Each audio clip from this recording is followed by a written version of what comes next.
Hey there, folks. I'm Matt Hansen, And I'm John Johnson. and you're listening to Planes, Trains, and Comic Books. the podcast where we discuss favorites we've reread, both classic and new comics we want to read, and everything else in between. And here's the comic we picked this week. Hey there, everybody. Welcome back to another episode of Planes, Trains, and Comic Books. Today, we are dipping our toe back into the manga world of comic books with Battle Angel Alita. This is our second poll winner here. Well, we had a tie again. So we did a tie break. We did another tie. And we did this week. We're doing the Battle Angel Alita. Yeah, and it was a poll on our Patreon. So if you have any interest in voting on what we do for the podcast, you can go to patreon.com/Planes, Trains, and Comic Books, all one word, to vote and sign up or whatever on that. And I also have a Hellblazer podcast on there. Much like my Swamp Thing podcast, I'm going issue by issue through Hellblazer. So if you have any interest in that character and you want to know more about him, check that out. And we should also shout out our patrons, Hoku and Otaku Mike. Yeah, we appreciate it very much. Thank you very much for supporting us. We very much appreciate it. Yes, because you keep us going. And so like John said, we had a tie, so we figured we'd do both of these mangas. And last week we did Attack on Titan, and I did get confirmation from a viewer on YouTube that said we were correct in our assumption that it does get more involved, like either, I don't know if about politically, but just the story is much more crazy and in-depth and world craziness or whatever than which was what we hoped for, than what the first two volumes were, which is good, I guess. But I kind of wish, unlike Attack on Titan, Battle Angel Alita was exactly what I wanted, like in a manga, or like what a first volume should be, kind of thing. So like Attack on Titan was like, here's some characters, here's the world, and it's kind of surface level in the first two mangas. The Battle Angel Alita, it does all that, but it also like gives you more. Like it's like more of a, I guess, standard structure for a graphic novel or a storyline, and there's even some like twists and stuff that I was like, what, and then like it really hooks you in the beginning, So very much so. This I was taken in much quicker in this than I was in. Yeah, for sure. Titan. So let's just get started. This manga is written by Yukito Kishi. Oh, God damn it! Kishiro. I don't know why I can't say it. Yukito Kishiro. I wish I wasn't terrible at reading. I wish we were the whitest of white guys. Oh, come on! I guess that's true. I'm also like looking at it sideways, just the way I'm positioned here. So that's true. Yukito Kishiro. Yeah, and this is a manga I believe from the 80s. I didn't look that much into it, but I mean I know it's like an old school manga. And I can feel that for sure. Like this definitely has been taken from, as far as other pop culture things have taken from it. Very much so. And now this actually made me want to watch the movie. Have you seen the movie? I haven't. No. I was gonna say we didn't really jump beforehand. Like I will say I didn't really know anything except there was a movie that came out and there was a girl named Battle Angel Alita. Yeah, but I didn't even I think I maybe watched a trailer and I was like, oh, that looks cool, but I didn't even know it was from a manga. So I mean, did you know anything? I knew it was from a manga. So one of our patrons, Hoku, she said like this is like one of her favorite mangas, and she's always talked about it like since high school. Oh wow! And I just I wasn't reading manga in high school, and so I was just like, cool. Good for you. Like I will stick to Hellboy or whatever I was reading at the time. And then and like she talks it up and I was like, okay, cool. And then reading it, I mean, it's exactly as good as she said it was, and I'm happy it wasn't like wow, this is a pile of shit or something. That's funny how I felt too, because when I mentioned that's what we were reading this next week, I think Otaku Mike had said like, oh man, it's one of my favorites. And I was like, yeah. Okay, I hope I really hope I like it. Hopefully we don't have to cut any promos on this. Yeah. So yeah, it's and from the cover you can tell it's about a girl named Battle Angel Alita, or assuming that, and it's like a robot girl, like a cyborg girl. And so I didn't know anything other than that. I assumed she's strong and powerful or whatever, and she's some sort of battle angel, I would assume. so that's what we were both going in pretty blind. I never saw the movie, and you never saw the movie. I don't even. Is there an anime? There must be an anime. I'm sure there's an anime, but I've never seen the anime either. So yeah, and this does a great job. The introduction of this just starts off with like a junkyard, and it's obviously in the future. Yeah, it felt very like almost Terminator-y from the beginning. I felt. Oh, dude. Yeah. I was like, did this come? I didn't look, but I'm like, if this came out around the same time as Terminator or James Cameron read some fucking Battle Angel Alita, because there's definitely some Terminator vibes in this. Yeah. Especially when they're like walking through the garbage heaps and you see like skulls of metal skulls and stuff. Yeah. So it's like a little bit reversed of Terminator, where there's human skulls in the trash yards or whatever. But yeah, so we start off with this guy. What's his name? He's a professor. Ito. Ito. Sorry. So Professor Ito is walking around these trash heaps, and he's always looking around. He's like a junk finder, and he's finding junk to build different kinds of robots, different kinds of cyborgs and stuff. So that's like what you think. You know, you're like, oh, he's okay. That's what he does. He's like a scientist or something. They call him professor, so it's like, okay, he must be a scientist or something like that. But the cool thing is later on we find out that he's like a monster hunter, which I didn't see coming at all. It's like very cool. That's one of those twists that you get from manga. Exactly. Like, well, yeah, but if this one felt like, okay, like it was like a good setup and a good payoff for that character, because you just think, oh, he's like a dorky professor or whatever. And so he's looking through these piles of garbage, and he finds the like broken apart body of a cyborg girl. And he's like, oh, sweet, I can't believe it. You know, like I've been looking for something like this, but and like this model is old, but like, you know, it's a good model of robot or whatever. So he brings it back to his lab, and he like hooks her up to his machines, and he tries to like turn her on, and she does turn on, but like her memory is gone. She doesn't remember anything about her past, and she doesn't even know her name. So he's like, I'll just call you Alita. Like that's basically how she gets her name. He's like, it's just a placeholder. Don't worry, you know, it's fine. And I thought it was funny, like he doesn't have all the parts to build her body, so he just takes her around like a baby, like strapped to his back, and just like walks around the junkyard being like, this is a good leg for you, right? And she's like, yeah. So so he eventually does build her a body. And in the meantime, we do see there's someone going around in the alleyways of this city, this like dystopian city. And we should say the city is weird. There's like a floating landmass. At least that's what it looked like, a landmass. I'm not sure if it's a landmass or if it's made of like metal or whatever.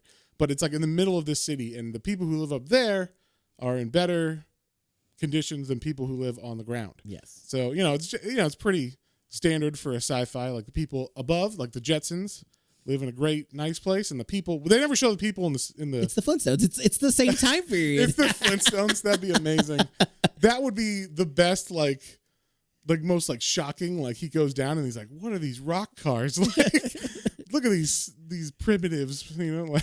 Did you ever see that crossover movie? No, is there? Yeah, there's a Flintstones and Meets the Jetsons. Oh, okay.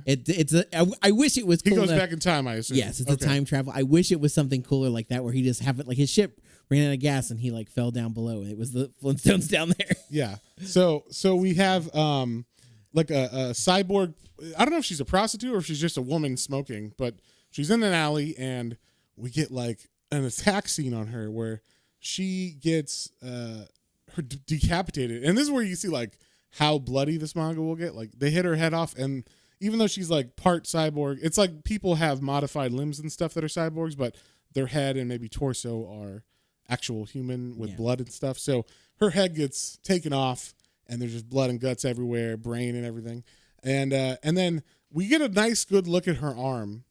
And then the next panel, we see that Alita has those arms, or similar arms, but they have the same design and everything on them. So you're like, okay. Huh. And then the professor's like, yeah, I happened to find these the other day. Lucky me. I don't, you know? Yeah, well, maybe he just found, she died or whatever, and he found him in the trash heap, right? Sure, yeah, that's what happened.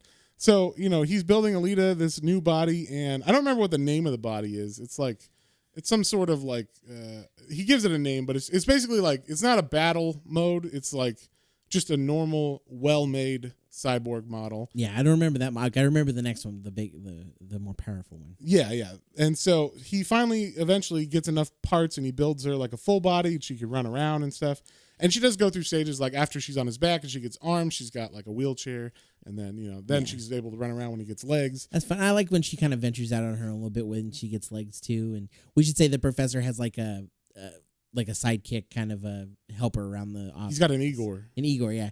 Well, he does. His name is Gonzu, and he does have like a metal plate over his head. Yeah, it seems like maybe he had his brain operated on or something like that. Like that. I don't know, but yeah. Then following along with the people being killed and robot parts appearing on Alita, we get some like foreshadowing of possibly the professor is not the nice guy you think he is, because he's all cheery and happy around Alita, but then at night he goes out and he dresses it all in black and goes out with he got some sweet hat. Yeah, he's got a sweet. He looks like a like an Amish person mixed with like a private detective or something. Yeah. and so Alita sees him walking out one night and she's like, I wonder where he's going. And also in the background we're hearing that there's been serial killings of women in the area. So it's like, I wonder what's up with that, And so Alita decides to follow him. She actually has suspicions that he may be the serial killer just based on she keeps getting new parts and they're similar to parts that have been missing on these dead women. So she follows him and she's like, please, like, I hope he's not, the guy I'm thinking he is, Hopefully he is the guy I think he is or hope he is, and he's not like some fucking serial killer.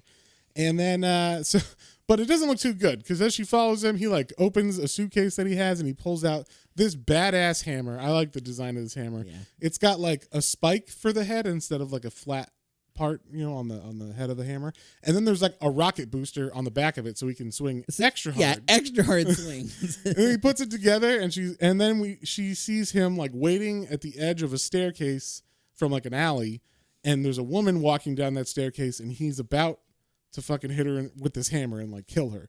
And Alita's like, oh no. So she jumps down and stops him from striking this woman. And then he's like, what are you doing? Look. And it turns out the serial killer was actually this woman, this monster, I guess. She looks like a woman in the silhouette that they have, but she's not a woman, or it's not a woman. She's got like claws, or it's got claws, and she's very agile. And I don't know. It seems very much kind of like a demon-esque. Yeah, look to it. It was very like Evil Dead, like I'll swallow your soul. So there's a big tussle and a big fight, and we get like to see some of Alita's power a little bit in this because he never knows where she came from, but in this scuffle, we see that she does have like some abilities as far as like agility beyond what like a normal, I guess, robot would have, or a person or whatever. Yeah, like it seems like there's some deep-seated like fighting techniques, like attack mode or something that she has. And so she's able to actually kill this monster. She does like a round, like I guess it's like a tumble in the air, like a somersault or whatever, and like kicks its head into the wall, and it's like splatted on the wall. So pretty hard into the wall. Yeah, pretty awesome. And so like that clears it up. But that was like the first. I was like, "Whoa, shit!" Like when they were suggesting that he was a serial killer. What did you think in that section? I thought so too. I was like, "Oh man, he's been killing like he was like, oh, that robot's got good parts for my Alita." Yeah. I thought, he was gonna be like a creepy doctor. Yeah, I thought so too. They never, and I was happy they never really go into creepy territory with this manga. They could, because there's definitely mangas that do. Yeah, and there are a couple parts where they kind of gets close, but it doesn't quite. But it's not like by the good guys. It's always the bad guys that are creepy. So that's okay. If the bad guys are creepy, that's fine. But it like, sometimes in manga they get a little fan servicey where they're like, oh, the doctor gets all handsy or something, and she's like, like, whatever, and it never goes there, at least in this first volume. So I don't think it goes there, but yeah, from there we find out that obviously he's intrigued that she has some battle skill, and we also find out that his profession besides being a professor is being a monster hunter. So like she hears that and she's like, I also want to be a monster hunter, and so she goes to like the local DMV or wherever you get certified to become a monster hunter. And he's like, I don't want you to be like, it's kind of like a dad and a daughter or something. I was gonna say this very much turned into quickly. Like it felt very much like Stranger Things takes some things even from this, like very much that like dad and daughter who like are not actually dad and daughter, but they come together to form that kind of bond. Yes. And like, you know, there's even like the struggle because he doesn't want her to become a hunter. And, you know, he's like, I want you to be like a pretty, like I'm making you to be like a pretty, you know, robot. And she's like, I'm not your fucking doll to like dress up. Yeah. So I thought that was cool. Like if you're going to have like a empowered woman or whatever, I thought this was like a very well done, like not cringy at all. Like it just had a good setup, and these lines didn't read as like sometimes nowadays there's very like heavy-handed stuff where they're like, we want this woman to be powerful, so we're just gonna shove that in. But this felt like very natural and organic in the story, so I thought they did a good job of that. But like I said, she's like, I'm not your doll to dress up, and she even says like, I hate you, and he's just like, oh shit. But she does end up passing the test, and she gets certified to become a hunter. And then there's like, we're introduced to like the main villain of this story. He's this guy named Makaku, or Makaku. I don't know. Yeah, Makaku or Makaku. I don't know what the emphasis is on that syllable. And so he's like this big burly guy. He's a cyborg. And he's like a robot body with like a head, like a normal. Well, I won't say normal head, but he's got like a big, you know. Creepy Willem Dafoe-esque head, like Green Goblin. There you go. Yeah, Green Goblin head, but it's like made of skin and stuff. It seems. Flesh, yeah. So he like that's like the first monster she goes after because they get like. It's not like assignments, but there's just like a wanted list. Yeah, there's like bounties on these things, and it's like, oh well, we could go. It's very much like, well, we'll go for that one. That one looks easy. Yeah, like basically most of the other bounty hunters go for like the easy bounties, obviously, because you don't want to die. Yeah, and you know you want to get paid as much as possible. So the baddest of the bad, who's this guy Makaku, he's able to kind of like get away with murder, literally. So, this is like the ultimate bad guy. I love this bad guy because there's no like redemption or like, oh, it's sad because he was raised in a sewer. They even go into his backstory of him being raised in the sewers, and you don't feel bad for him because he literally eats people's brains for like sustenance. Like he's like, I love their brains; they're full of adrenaline and stuff, and he like that's what his body runs off of. So he's like, and he likes being evil. Like that's his thing. That adrenochrome. Exactly. And so she goes after him as he starts to like take people's brains out in the middle of the street during the day. And literally slurp them down. Yeah, he'll just crack their head open and be like, brains. I like them brains. And so she's like, okay, I'm going to go after this guy because, you know, he's the big bad. And the professor doesn't want her to do that, obviously, but he's like, okay, I'll team up with you, and we'll go after him. And when they get to him, you know, she doesn't. Her new body. I love it. She's just in kind of like jogging clothes or whatever. Like she's in Adidas and like sweatpants. Yeah, and crop top. She's just like, I'm gonna stop you, Makaku, and she goes after him, and he's like, oh, this is gonna be fun. Like I'm just gonna tear her apart, and so she tries to fight him, and she is able to like break off one of his arms. So there's definitely like, oh, she is formidable, but unfortunately her body now is not strong enough to defeat him. So she does rip off his arm, but he ends up smashing her body. And like, just when he's about to eat her brains, she actually is able to use one. She's only got one hand left. She's like a torso, a head, and a hand, or an arm. And she's able to like bounce on one arm and stab him in the eye, which I thought was pretty awesome. Yeah. And I didn't realize later on in the art, I was like, what's that? And like, why is his eye like that? I thought it was just popped and like hanging out,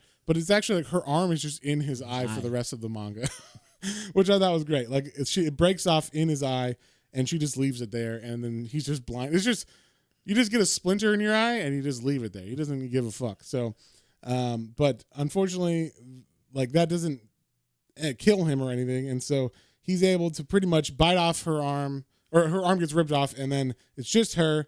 And luckily at that moment, the professor comes to be able to help. And her. he's like, rocket hammer, and he hits the body of Makaku, and it gets blown up pretty good. So much so that now he doesn't have both. He doesn't have any hands or arms, and we find out that his body like explodes, but it explodes because his body is just a suit. Yeah, it's a vessel.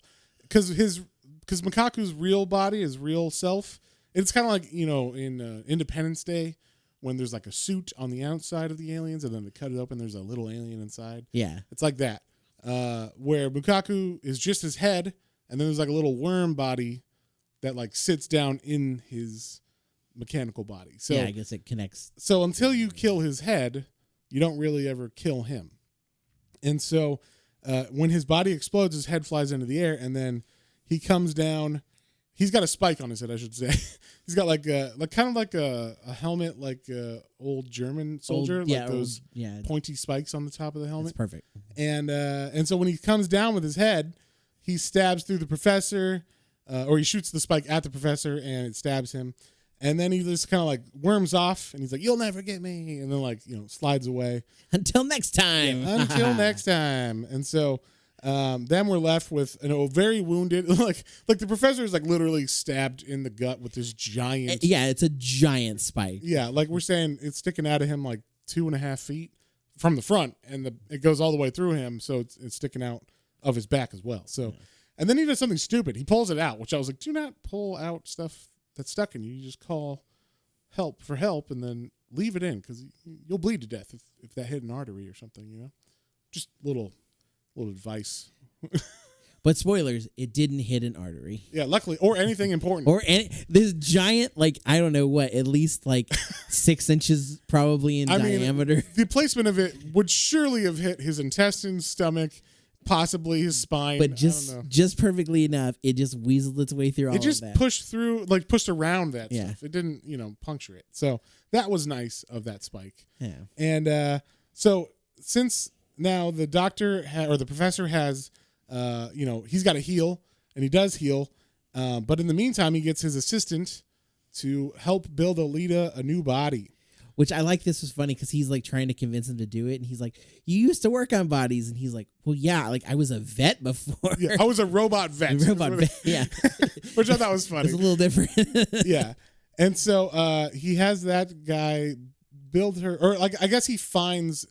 Or okay, we're gonna go back in the past because they introduced this idea that he would at one time, a different time before he found her in the dump. He was looking, and he found this old Berserker model. Yeah. And this Berserker model is like a soldier that apparently is very, very strong and has a lot of... It's kind of like the Iron Giant where, it's just a robot until you fucking point a gun at it, and then it's like, I will murder you. So, basically, it's like a body that can do pretty much whatever you want. It's pretty badass. And so he's like, you know what? If she's going to be a hunter, I got to give her a body that's, hunter worthy, and she won't get... blown up every time she fights someone. So he builds her this body, or he gives her this body, and Gozu puts it inside of her. Is it Gozu? Yeah, Gozu. Okay, yeah. And so, or puts her inside of it, I should say. And so, yeah, this body is badass.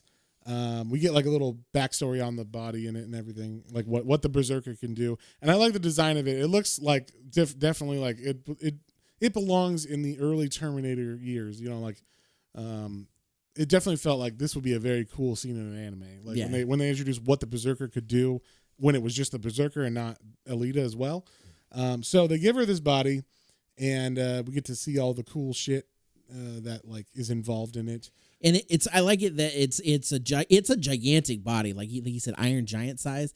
But then when he puts Alita into it and connects her all up into it, then it basically transforms down. We'll say. I'm trying to think of a better term, not shrinks, but it conforms. It sizes itself for the wearer or whatever. Yeah. So, and I wasn't sure if that was the armor itself, or if they just took out certain things to make it fit her or not. But it made it seem like it because they were this, but this is because they even said this is like a man's body, and now it looks more feminine too. Oh, that's true. Yeah, they do say it does form into the shape of whatever, whoever the wearer is. Yeah.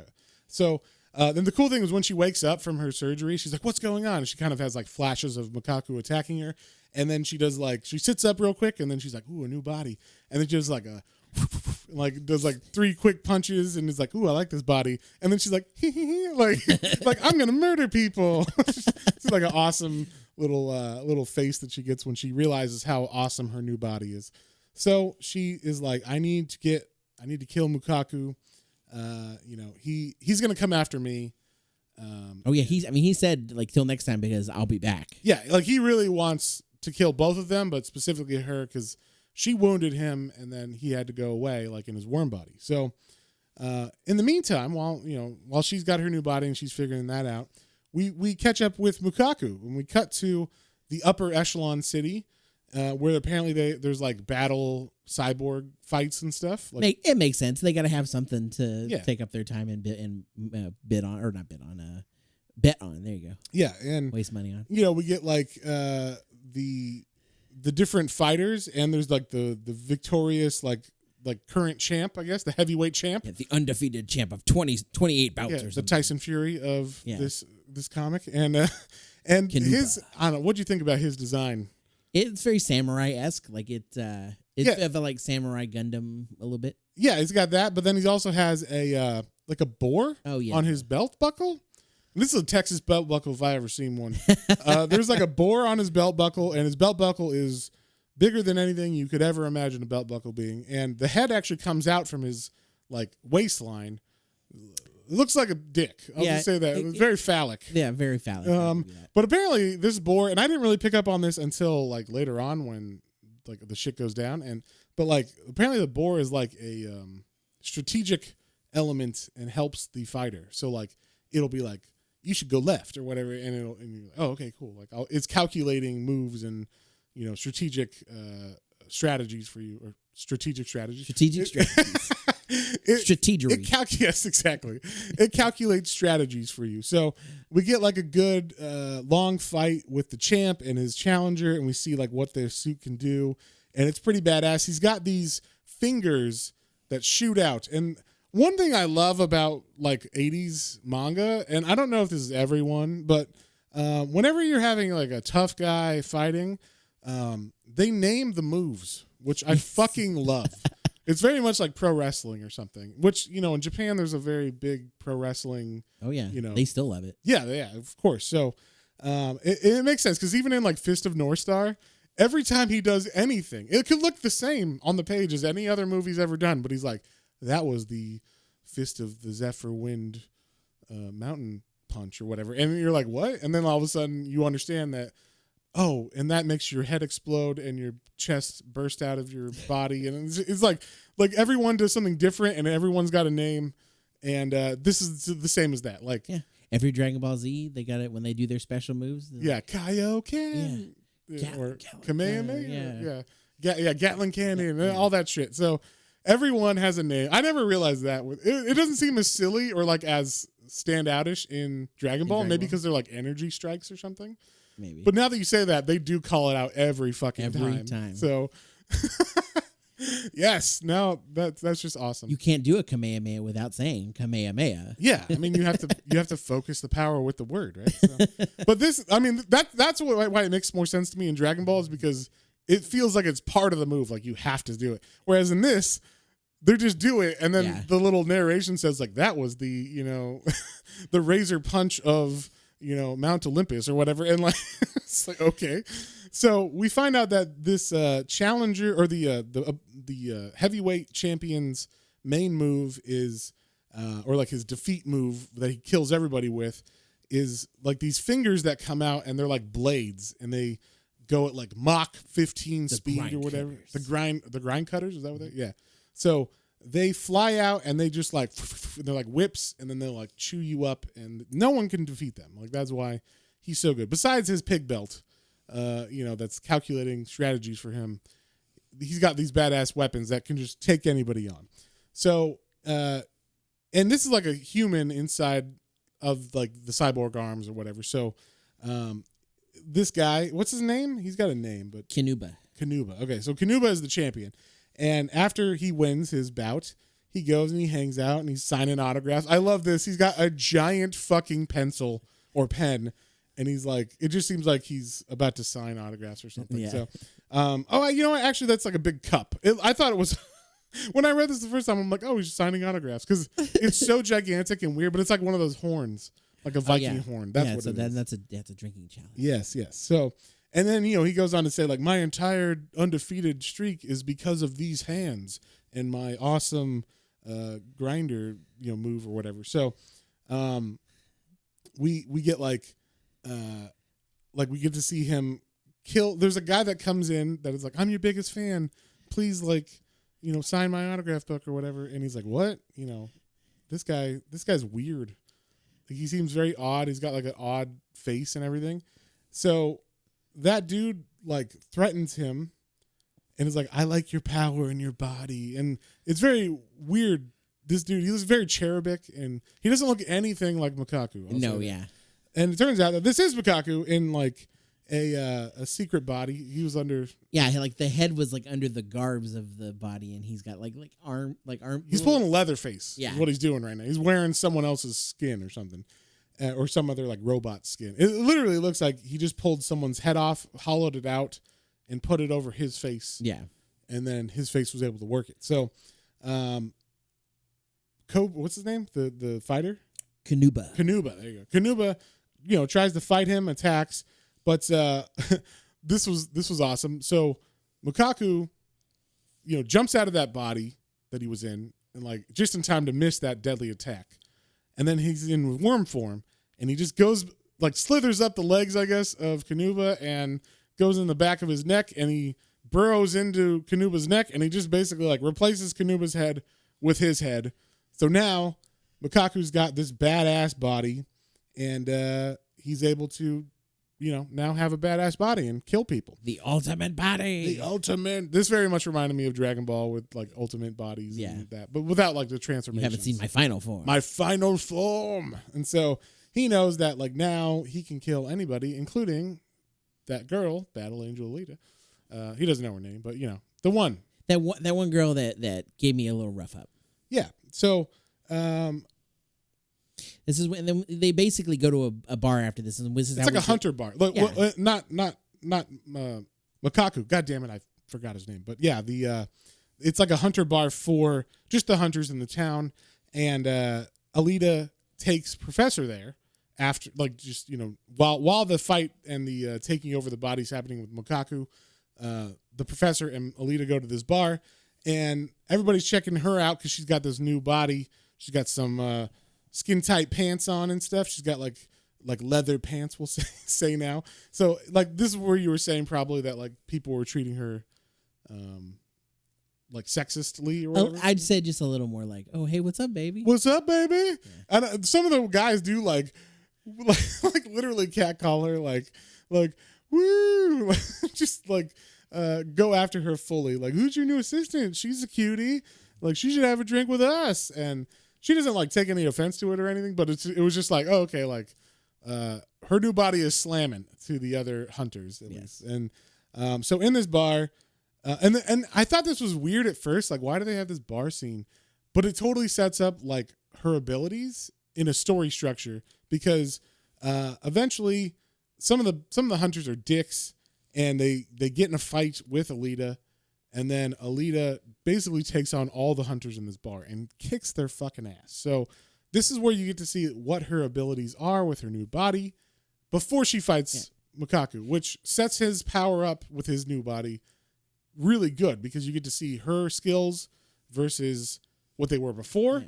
And then also you're oh shit, she's crazy good now. And then when she fights Makaku a little bit later, it's oh shit, he's really good now. So it builds the tension of the fight scenes well. And this is also good too because the whole reason she even fights with them is because they come in, and this is where they kind of, like I said, we kind of talked about it a little bit, but they explain they get bounties and they go after the easier ones and whatnot.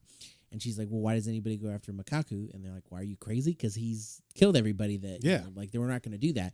And she's like, well, I'm going to. And they're like, psh, you're some newbie or whatever. You're not even a pro yet. Like, how do you think you're going to be able to go after that, you little, and they even are like, they throw out some sexist terms. Yeah. Yeah. They call her a bitch. And and then she's like, what'd you call me? So she jumps on their table and then proceeds to beat the fuck out of all of them. And that was pretty fun. I thought this was a good, like, once I understood why it was here narratively, I was like, oh, okay, cool. Like, this is just to set up her new skills before she fights Makaku, because you have to know that before she fights the new body of Makaku, so you get like the tension of, oh shit, he's really good now, So she beats up everybody, and for not going after Makaku, and I thought this was great. So she beats up everybody, and just as everybody's kind of calming down and about to, like, there's like a couple left that are like, we gotta get her. And then Makaku just shows up and is like, hey guys, what's going on? Like someone say my name? Like, he's very much like the Fruit Punch Man. Like, oh yeah, just burst through the wall. Just comes out of nowhere. But it was funny because it's just like, he's ready to fight, and she just happened to fight. So we got to see her power in her new body. And then I did like one of the guys, because he's in the body of the champion. He's like, oh man, it's the champion. It's Kanuba. What's up, dude? You're like my favorite fighter, man. Yeah, can I get your autograph? And of course, this is Makaku, and he's like, yeah, sure. And he just like reaches down, rips the dude's heads off, and like eats his brain. And like, this is one of the funny. This looked like MPD Psycho brain. Like, seriously, like the detail on this brain was just like, ugh, as he just like picks out the dude's brain and like sets it on his tongue and is like, like, gulp. It's super creepy. But yeah, so like we see, okay, Makaku's back and she's got to fight him. So they square off, and we get to see like Mukaku's vision of her with his new body and everything. He gets to see like what her body, it's kind of like Predator vision or something, where he can like, he's analyzing her. Like, I don't know if this is his belt, like his pig belt, or if it's actually like him. His eyes, yeah. But because he didn't do it before, I don't think. At least they didn't show it like this. But he's able to look at her like with many different analyzing mechanics or whatever, and he can see like, oh, you got a new body. It looks pretty powerful. Let's fucking go. And he says like he's gonna tear her limbs off. And I thought this was like pretty creepy. Like, if you actually did this, he's gonna tear her limbs off, and she's just gonna be a torso, and he's gonna put her in a necklace that will go around his body. Like, he'll hang it on his chest, and she'll just be like screaming. Like, she'll still be alive, but she'll just be like screaming on his chest, like, ah, all the time. He'll be like, yeah, that's how badass I am. Yeah. Look at this screaming girl. Like, I just thought that was funny. Like if he did that, it's like the most like fucked up, that's like bad guy move you could do. No one would fuck with you if you had like a screaming cyborg on your chest at all times. Yeah. So they begin to like fight, and he initially tries to go after the professor, but she does not let him. And then he's like, oh, you think your body's cool? Check this shit out. And he, tries one of his fingers at her. His new, what are those? The grinder. The grinder, yeah, grinder cutters. Yeah, the grinder cutters. He points his pointer at her, and the grinder cutter comes out, this whip of a blade, and she's able to kind of deflect it. So you're like, oh, okay. She kicks it away, and you're like, okay, like her new body seems to be well suited to fight, this new Makaku body. And so they go all out in this bar. I think it's funny that they're just destroying this dude's bar. Like, oh, the other thing about this bar is there's just a baby. Yeah, it's true. I don't know. I don't know where the baby came from. I don't remember. It's just on the bar. It's just sitting. It's hanging from like a chandelier on the bar. There's just a baby there. Yeah, there's a baby and a dog. Right. Yes, I thought that was funny. The dog comes in handy. I was like, why is the dog here? And then it definitely comes in handy because the baby is on the bar as all this shit's happening, and she already destroyed like a bunch of the bar because she fought all those other guys. So there's just a baby, and it turns out it's like the bartender's kid. And the bartender is friendly to them. So it's like, oh, sorry about your bar. Didn't mean to destroy your livelihood, or put your baby in danger. But so now everything's really in danger because Makaku's going all out. He kind of gets a one-up on Alita. And then Makaku sees the baby and is like, ooh, I like babies. Let me just gobble that up. Yeah, I don't even need to take the brain out. I'll just swallow the baby whole. So he takes the baby, and Makaku's like, oh, you like this baby? Like, oh, well, why don't you follow me down? And during their fight, they happen to smash through the floor. I like how they they have to say like how this just appeared, because there's just a hole in the floor automatically, like for no reason. And he's like, luckily I cut these like the concrete with my blades so that this hole would appear, and luckily it is exactly where I need it, which it goes down to the subterranean town that it was built, or that was originally built in, or the town that they're in is built over top of it. Yeah. So it's much like Futurama. Yeah, that's exactly what I thought. Yeah. So there's like a scum town that, like, basically instead of having like sewage lines and stuff for this new city, all the sewage just drains into this old city. You know, why not? Why would you do anything different? Yeah. So he's like, oh, if you want this baby, then I propose a game. You have to, fight me on my terms, and we'll play this game, and you have to come get this baby. So he jumps down with the baby, and the dog follows after him, because the dog's like, not my baby, basically. Like I don't know if, I guess that dog is maybe the owner's dog or something. So it's like, I gotta save my owner's baby. So he jumps after it. And I only say that because it does come to play. Because I was like, how is she gonna fight this fucking thing? Like, when they bring up the inevitable, like, well, you're holding a baby, and so you can't move as fast as you could before, kind of thing. It comes in handy. So, she follows Makaku down, and once again we get like this like happy face on her when she's like about to jump down, and she's like, haha, I'm gonna go fight him. And like, I love Ito's like, I wish I could come, but he's like half in a wheelchair still from his he's from the spike through his body. And she's like, it's okay, I'm gonna go get that sweet little baby, because I'm a hunter too. Haha. Yeah, and she put like wink ding, like you should see. You're gonna see a little star. Yeah, like, but like I just think it's funny. Like, you get like these little cutesy moments in her, even though she's like a battle droid, basically, like badass warrior. So she jumps down and she's like, "Don't worry, I promise to save your baby." And she jumps down she says that to the bartender, and then she lands in the sewer. And this sewer is pretty gnarly looking. There's like a lot of like the old city has a lot of pipes and everything going into it from the city above.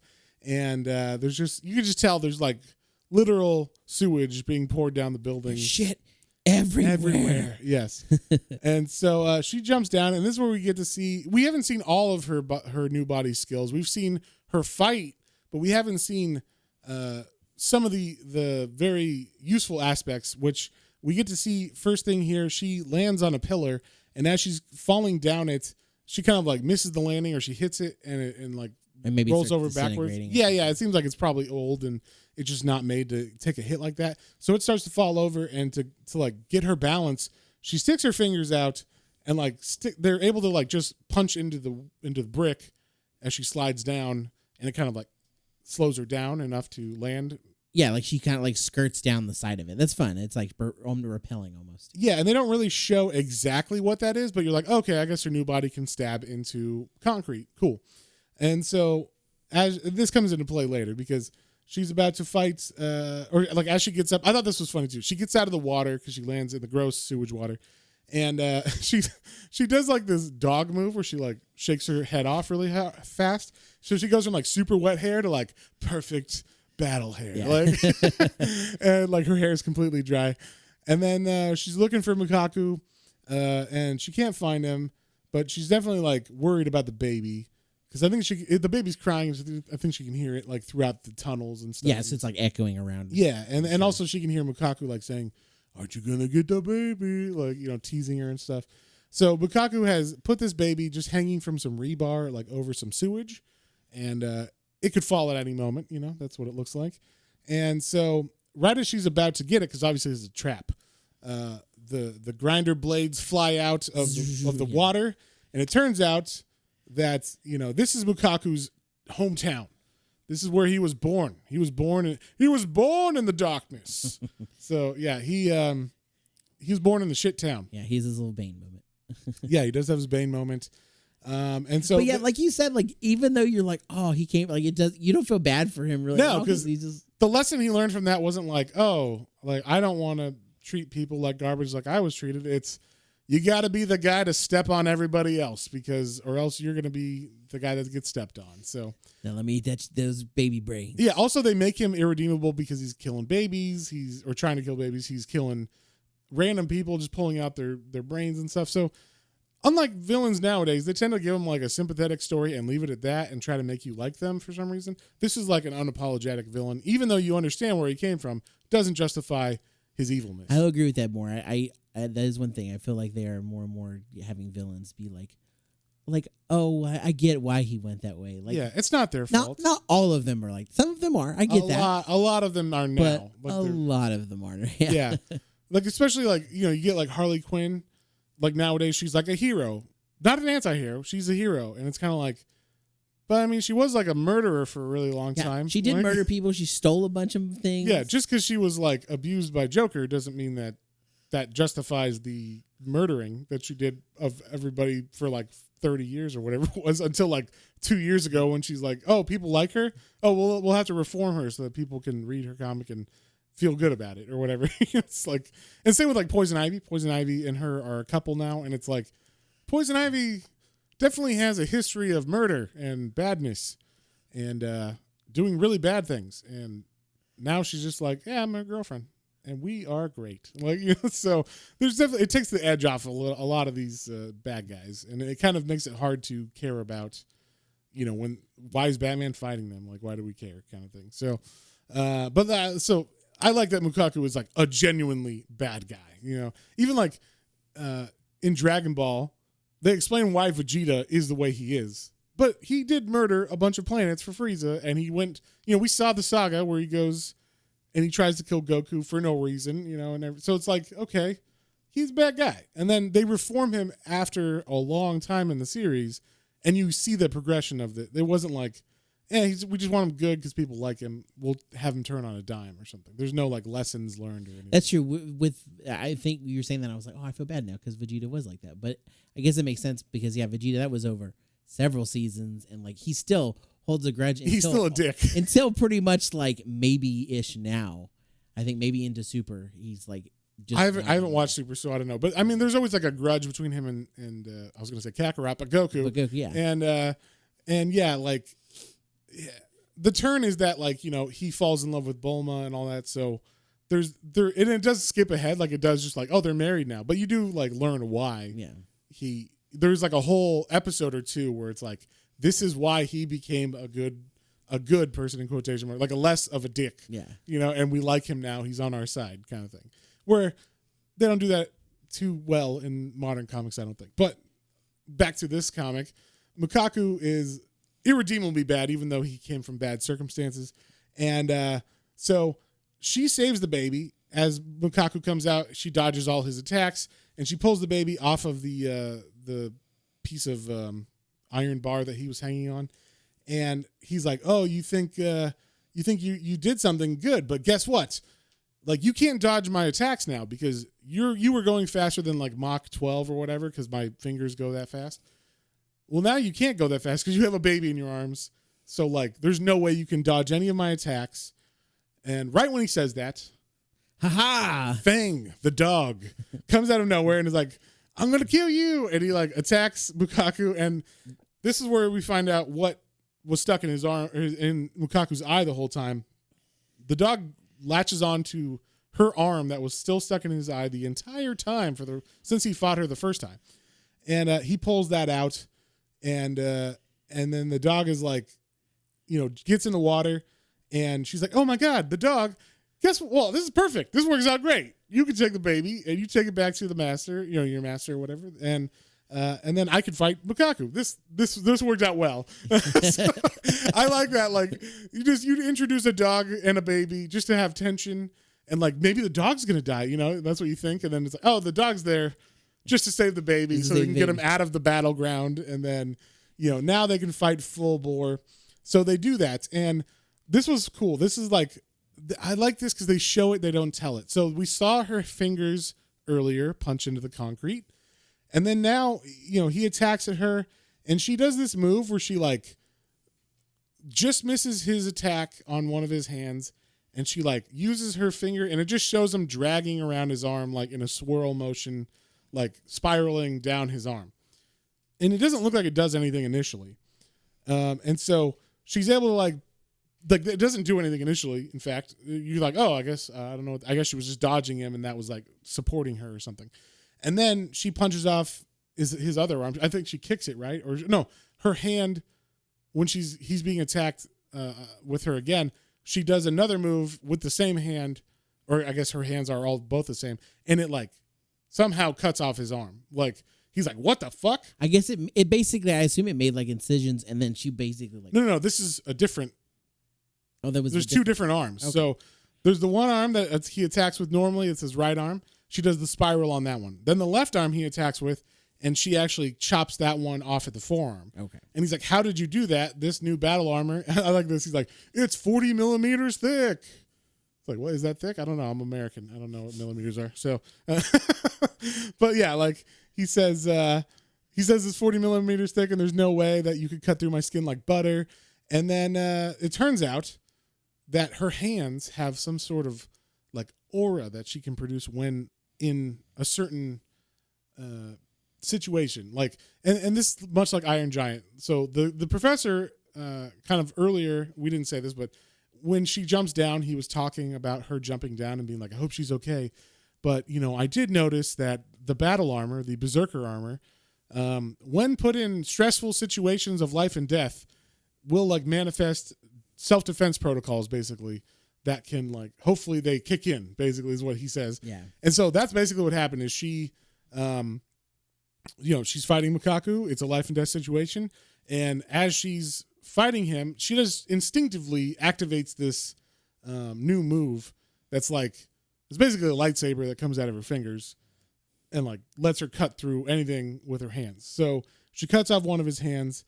And then this is where you find out, we never know that the Bohr belt that he has on his new body, that it's a calculator until this moment, because she does that, and then the Bohr is like analyzing capabilities, new capabilities found, like, and then like Makaku's like, "What? You didn't find this earlier, Bohr? You're useless," and he like rips the Bohr head off of his belt, which I was like, you're just kicking yourself. Yeah. You're shooting yourself in the foot there, because like it probably could have helped you to have that, analysis belt for strategy against her.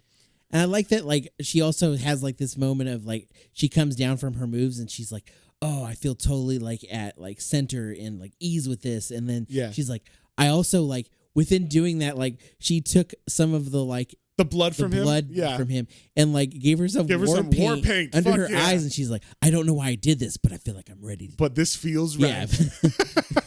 Yeah. Yes. She looks super badass with her war paint on like the blood of her enemies on her face. Yeah. Fuck yeah. So she begins fighting again, and he's like, "Ha ha ha. Like you still think you're good enough to beat me, but these razor fists, I've been going easy on you with these razor grinders," or whatever. What are they called again? Whatever. Yeah. Grinder cutters. Grinder cutters. There you go. Grinder, razor, cutter, sword, fingers, whatever. And so so he's like, "Now I'm going to go like full speed on you." And he does that. And when he does, his body like malfunctions. And it turns out it's because like he's got one arm missing, so his body's like out of balance now. So now that he doesn't have the Bohr and he doesn't have his other arm, it like throws his body off balance. He's like, "What? It didn't work like I thought it would." And then his whole arm like explodes, the one that was left. And he's like, "What? How can this be?"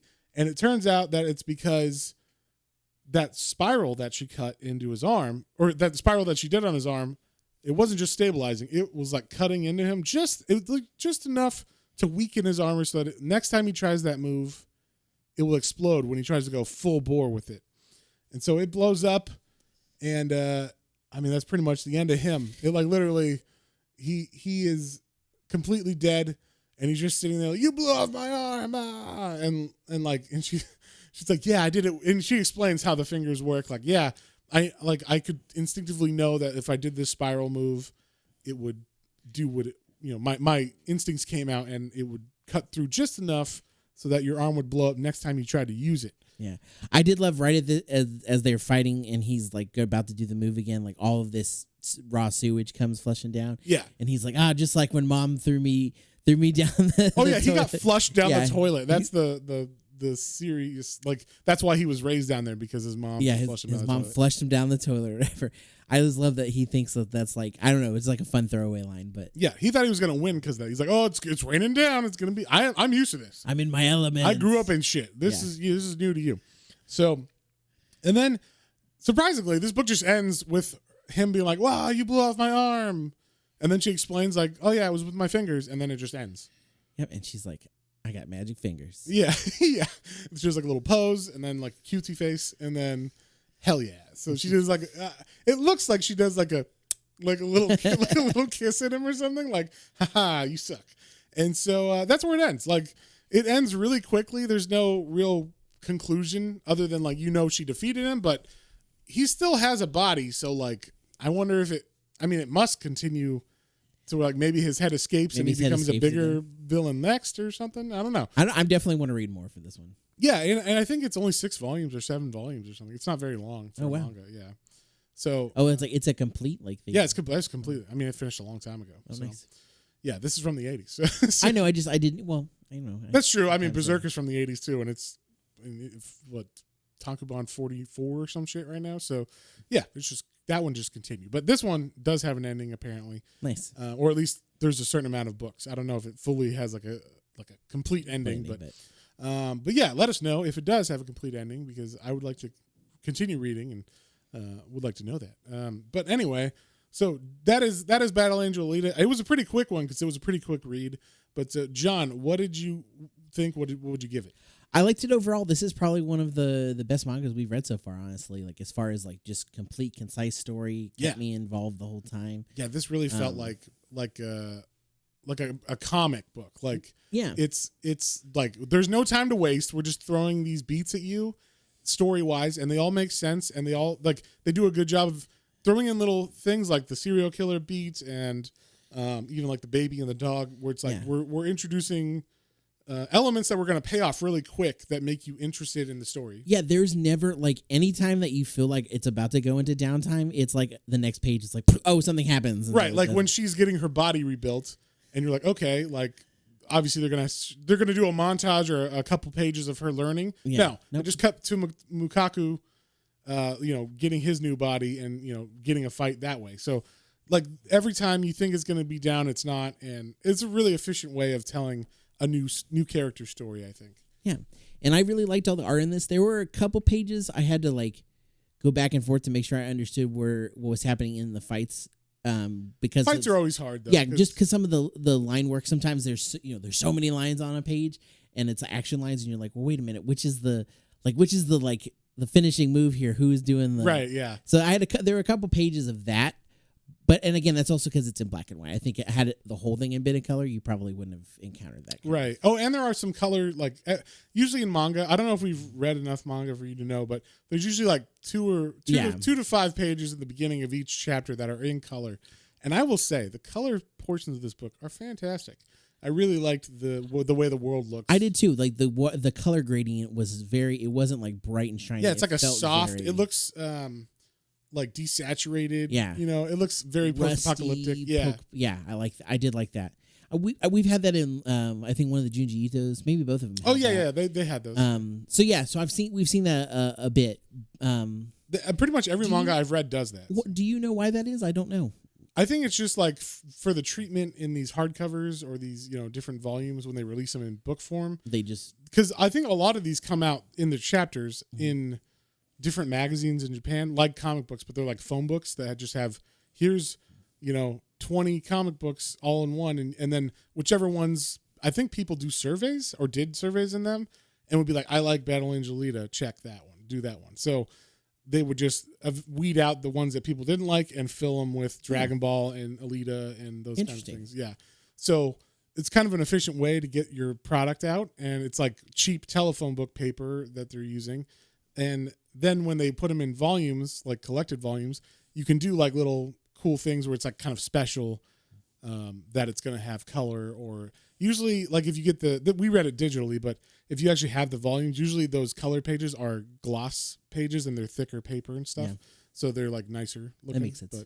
But yeah, so. Well, I will say too, like I feel like sometimes some of the manga we've seen, it seems like some of the art is similar, but I really did like the art in this one too. Yeah, this one was different. Yeah, it definitely stood out a little more. Like Junji Ito has stood out for sure, and that's more because it's his style. It's the horror element to it.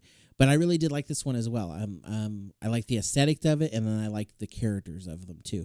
Like sometimes some of the characters are a little more cartoony, and some of them are a little more robot-y, and some of them are a little more like human-y, badass. So. Yeah, and this really felt like it could be an animated show for sure. Like, very much. Whoever made, I don't know. I mean, I'm assuming anime was a thing when this was made, so they're like, yeah, we're gonna make this cartoony and cool designs, but not too complex or anything. So when you draw it animated, it's gonna look good.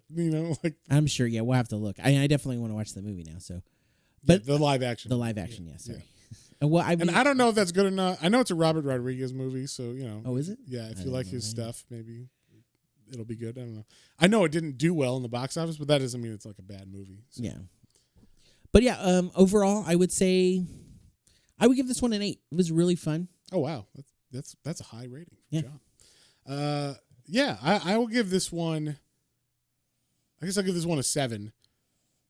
I enjoyed it. I want to know more about what happens though. Like the way it ended, I'm like, really? It just fucking ends like she's like finishing move and then done. There's no like wrap up or anything. Yeah. So, I enjoyed it. I thought the story had those elements, those beats that tricked me. I like the serial killer thing. I was like, holy shit, he's a serial killer? That's fucked up. Like I thought there was gonna be like a whole like that was gonna be the bad guy because they hadn't really introduced the bad guy at that moment. So you're just like, oh, what's the antagonist in this? And then it's like, oh, is it gonna be like she's gonna have to fight her master or like the guy that built her or whatever? Like that's pretty fucked up.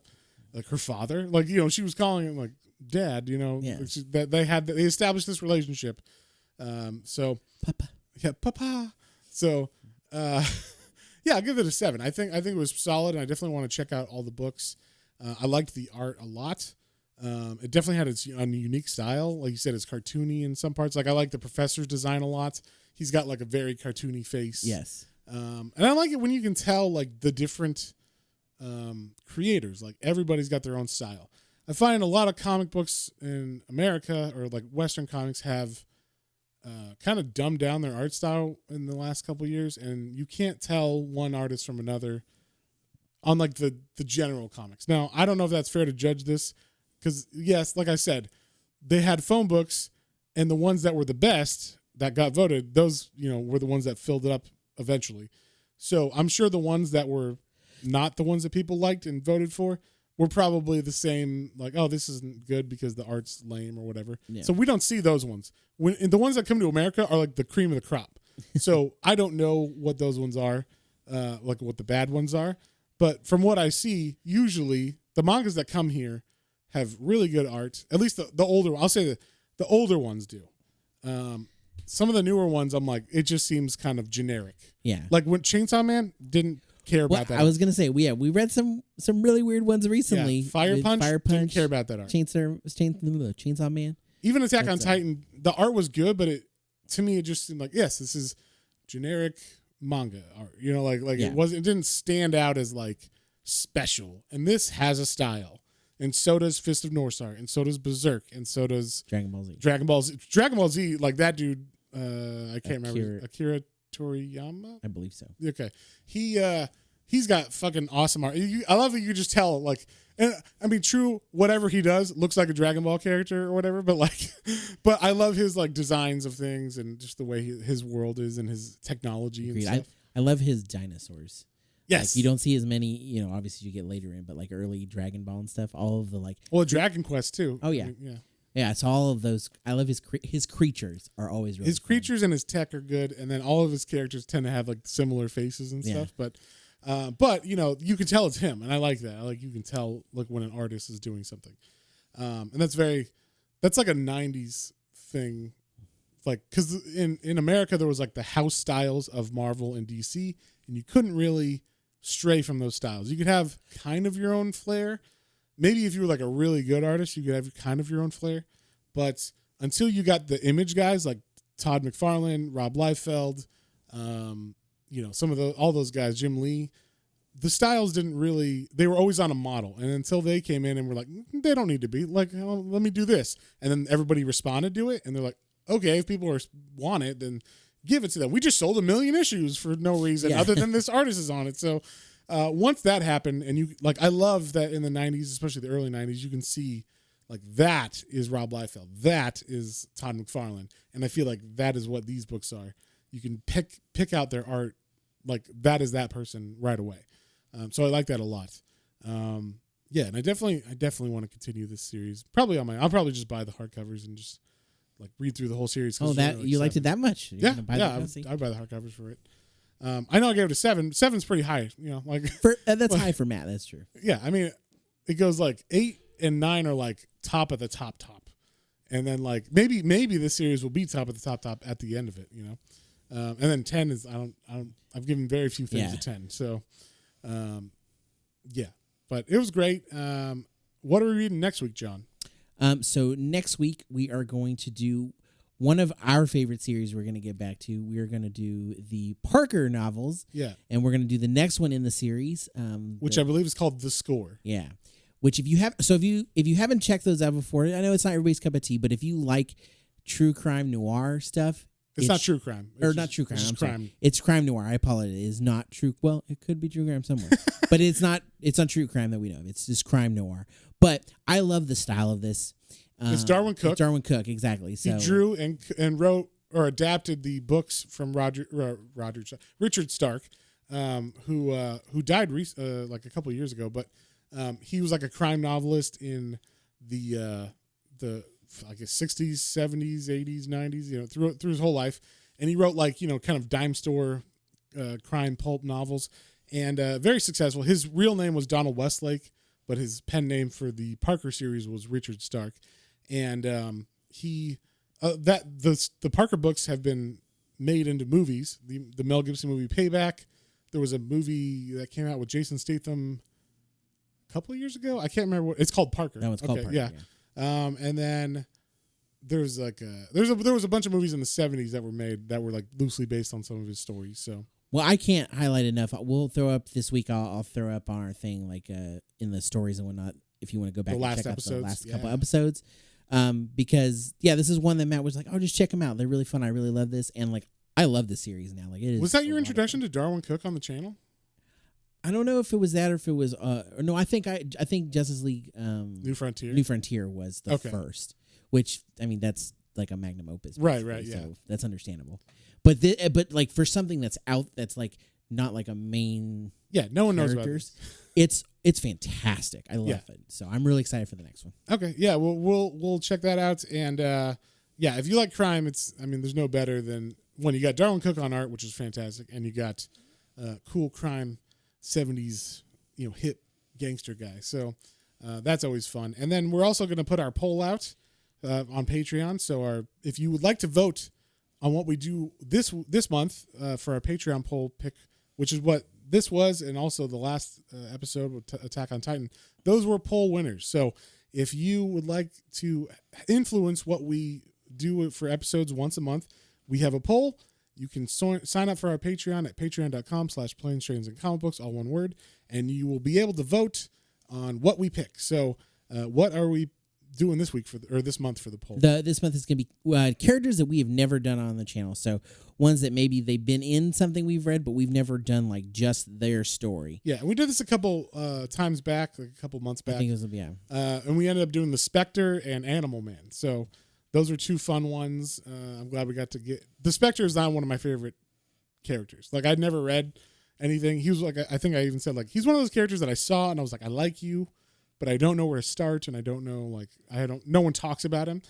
So then we read that book and I was like, I fucking love this series. This is like fantastic. So one of my new favorites, and we got some cool ones, some ones that I've read before and ones that I haven't, so I'm excited. But ones that John has never read any of these. Yeah, I don't think I've read any of the ones on our list. But we'll we definitely haven't done those characters on our podcast. So check that out if you would like. Sign up for our Patreon, and with that, we will see you guys on the next one. On the next one. Bye.